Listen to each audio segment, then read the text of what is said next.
Welcome to the MorrowMarriage podcast. What a great episode today. How we know you will fail. And why is this great? Because you're all here trying to succeed. We're going to talk about why peace is so important in the home. Stop trying to lead and make decisions all the time. You should not be proud if you raised your voice and screamed at them. No matter what. No matter what. I'm Cass. And I'm Kathryn. Why am I allowing him to do this in front of our children? Why am I allowing this to happen at all? You don't get to say whatever you want to a man and push him to the point where he snaps. I might have been a really bad man the other day, but today I went out of my way to be a good man, and she thanked me for it. Is that you always want to act in the direction you want to go. So He is just a paycheck. What about his needs? we're MorrowMarriage. Let's flip divorce statistics with the new marriage. So thank you. Love the support. Love the shares. And thank you for the reviews, guys. If you haven't reviewed the podcast, please do that for us. Helps us get the message out and help more people. And we can't disrupt divorce, our 30-year goal, without that kind of support. So thank you. Now, the moment of truth. Why do we know people are going to fail? I know that we both have a few things that we look for, but do you want me to go first, or do you want to go? I got one big one. You go. You do your big one. Okay. So Can I have your big one? you got that right. Gotta go. Oh boy. Oh yeah. I get him off track when I say things like that. You Sorry, got you that guys. right. This is what happens when you have a really amazing marriage. You can have this too if you don't fail. So I know you're going to fail based off expectations. Based off expectations. Now hold up. Stay with me, because this is super, super valuable. If we get on a call with you and the demand that you have, the way that you speak, this could be about your partner. This could be the way that you ask questions about the program. This could be with how much money you've wasted on other programs. I mean, there's lots and lots of reasons that I don't want to go too far into right now, but I want you to recognize the only expectation that you should have is of and on yourself. I talked about this recently. I tell people this all the time. Your partner can't be your why and your why not. If you are so grateful that you want to level up because you are at a rock bottom, whatever that rock bottom looks like for you, that's usually the catalyst. That's when you want to read, take a course, hire us, whatever it is. Sure, maybe you've been there for a while and you did waste a bunch of money on a bunch of other programs. That isn't actually my responsibility. That potentially is one of the bazillion programs where they didn't save a marriage. They just started over and they teach you what they learned. Well, we saved our marriage. Maybe you didn't ask the right questions. That's a perfect example of that attitude that you're presenting is not the right kind of attitude that's going to say, how could I do better? If I want to lead, I need to do better. And if you're listening, I don't care if you're a man or a woman. If you're listening, you want better, which makes you the leader right now. Unless you're some of the wonderful couples that are listening together, but then you still both own this lesson, okay? And the moment you're in my program, I can tweak the mindset. I can get you through this step by step. I can get you understanding where you're showing expectation versus reality, okay? I can get you to constantly look at you. And I'll start right on the very first phone call. Whoa. Do you mind if I mentor you right now? I know you haven't decided to work with me or not. Yeah, please. Do you speak that way to your wife? Yes. Do you realize how defensive you sound? Or do you realize how attacking you sound? Oh, so I can potentially save you right there. Okay. But on the flip side, what you need to understand is if that expectation of what your partner is to you, you had all this gratitude. Thank you so much. I'm at rock bottom. I tell almost every man to get off my phone call with them when they're joining the program to thank their wife right away. Baby, thank you. I found blah, blah, blah. You're not going too far into this, but simply, I want to say thank you. If it wasn't for you, I wouldn't want to do better, to take responsibility for the mistakes that I've made. I wanted to say thank you. And then I try to show you a little bit of the stuff that I'll teach in the program, which is, this is a little glimpse for you, little player or magnet, I would call this in the Mana Play module at the end. But then you just sort of smile at her. And because this should be, by the way, a video note. He's not with his wife. He's just on the phone with me, right? Are we talking about someone or just in general? Yeah. So if I'm on a call with a dude and I'm like, okay, you're going to do the program. Awesome. You're a good fit. Okay, let's bring you in. I want you to give your wife this message. Say thank you. Thank you. Without you, I wouldn't have wanted to take responsibility for me. You should be starting a program like that, meaning you have no expectation of your wife. Say if you're going to couples therapy, right? You're telling your wife that she needs to be responsible for her shit. which means you're telling her that you're not being responsible for yours. No matter how productive you think you sound, you're automatically attacking your partner by saying we should do couples therapy. You need to be taking this on you. And then I follow it with one quick thing and then send a little smile and be like, A video note. The video note, yeah. And then send a little smile and say, did I apologize yet? And then she'll say no. And you say, I will. And that's it. Leave it alone, because you can't go too far into this. I want her thinking about the reflection that you're making and doing everything. But if I can't grab you and get you to think differently with the mindset, you're not going to think differently. You're going to still put it on her, just like the therapy example I gave. It's still always going to be her. She becomes your why not when it's not working as fast for you, because your expectations are actually out of control. Awesome, honey.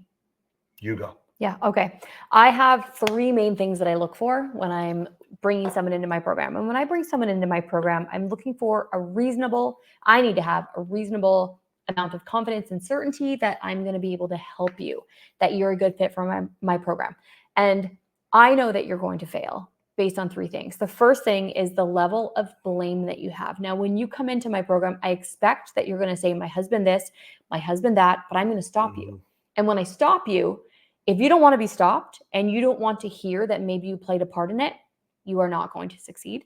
You are going to move forward with contempt, and you're never going to look at who you are in order to grow, to be able to influence your husband. Your husband probably is to blame, but you're not innocent. And so if you can't have me stop you, because in my program, I am going to, and my coaches are going to intercept you at a lot of different times when you're speaking, not because we want to interrupt you, but because we want to stop your thought pattern.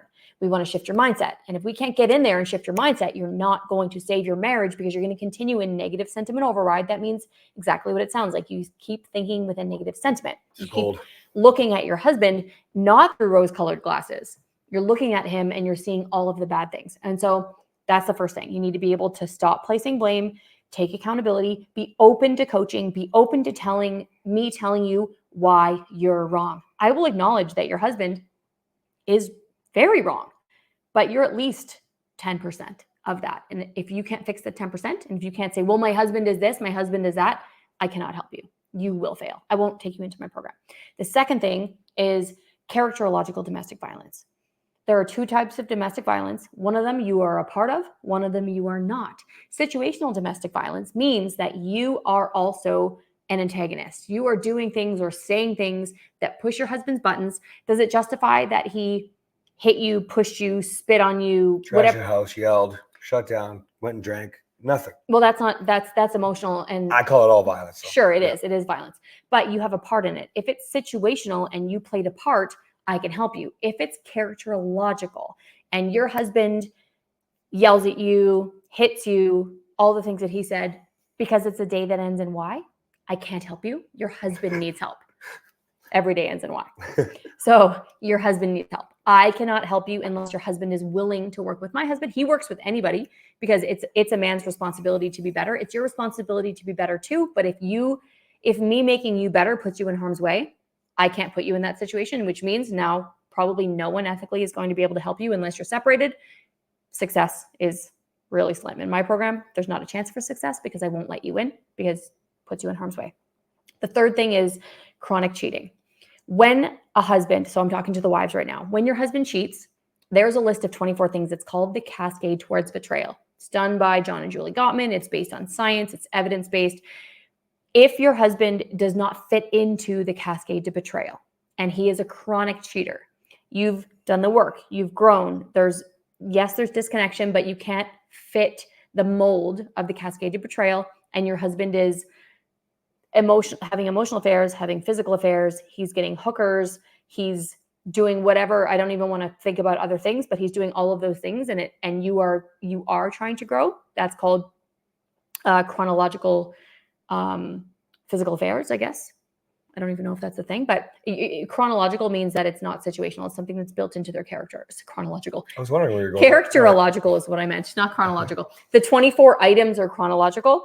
The behavior is characterological. So when it's a characterological behavior, you don't really have a chance of succeeding unless your husband is willing to address his characterological deficits. Now, by the way, I've worked with men who've done all those things. So the criteria for that, of course, is do you want more?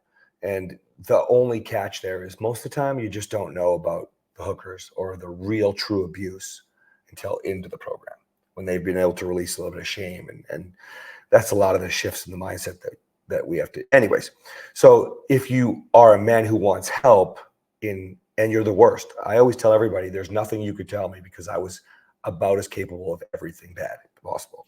Okay. So as long as you want help, then that means that you can succeed. It doesn't mean it's going to be an easy journey, especially the worst you've been. Okay. But everybody thinks their shit's the worst. I'll just put that out there right now. In your pain, it is the worst. Based on your trauma and your history, it is the worst for you. So I just kind of relax on that right now. The last thing I would suggest is this.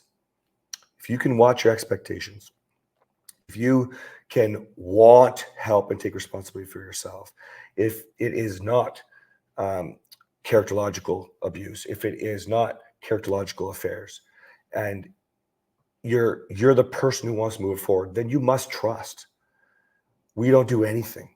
No, I shouldn't say anything. Of course, we do lots that other people do, but a lot goes into it. We created so many of our own systems that we're going to ask you to do weird shit, or it's going to at least seem weird to you. It's not actually that weird. It's just that you've never done it before, and Yeah. you just need to trust us when we say that this is the next step. Yeah, I'll give you a really good example. Like a lot of times wives are saying, I don't believe you. This isn't real. It's not going to last. Why didn't you just 10 years ago? And so she wants space. And she says that you're crossing the line. I want space, respect my boundaries, whatever. And I say, no, I'm going to show you how to create opportunities to show up as the new man. And you need to get in her face without invading her space. I mean it. Get in her face without invading her space. Meaning we're not crossing the line. She might still think that. That's important. That's important because you want to move the marriage forward. She's creating a structure for divorce if she wants space. She wants separation. I just talked to a guy this week. His therapist was like, this month was actually just joined the program. His therapist was like, yeah, you should just go ahead and start dating other people, but stay together. A month prior, Oh my goodness. that was the new solution, because a month prior, suggesting to use porn instead to curb The therapist? to Oh my curb the sexual goodness. appetite. I know this isn't all therapists, guys, but like now therapists are trying crazy shit instead of just following a fucking system. Not the kind of crazy stuff that we're asking you to do. We are No, not no, going to no. ask you to do those things. That's dumb. That's not. Yeah. That's not what we do. I'll give you an example on the women's side. When your husband is losing it on you and you guys get in a big fight, I've had multiple people call me on a crisis call and I say, you need to go back in and thank him. Mm-hmm. What do you need to thank for? Well, that depends on the situation, but you're going to go back in with gratitude and you're going to go back in with an apology. Well, my husband just lost it on me. Okay, but let's dissect it. And you're going to go back in with gratitude and a repair. And you know what? It works. Every time I've gotten a client to do this, it works 100% of the time. You have to go in with the right words, but it works 100% of the time. So different example than what he gave, but nothing even close to what therapists are telling you. So last thing that I'm going to say is this. Most of what we talked about today, you could find anywhere and go for it. It doesn't have to be with us. Whomever you decide to go with to work, whether you're reading a book and trusting the author, trying out the system, or whether you go all in on a program like ours or our program, you must trust. Now, make sure you ask the right questions then, because that part's not on us. That's going to go back to the expectations I talked about in the beginning. Okay? All right, guys. We'll see you next time. Bye.